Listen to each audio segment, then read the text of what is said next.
am Dr. Eli Kolberg from Unlimited Robotics, and in this video I will talk about current flow direction. The particles that carry the electric charge are free electrons. The direction of electric field in an electric circuit is, by definition, the direction to which the positive charges are pushed.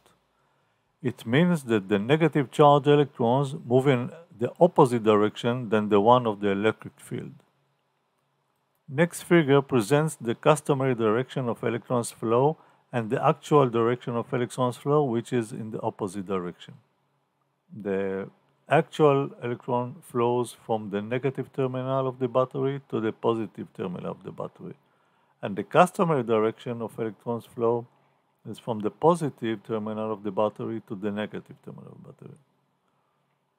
So the customary direction of current flow stems from the fact that at the beginning, the research about electric current was based on movement of positive charges.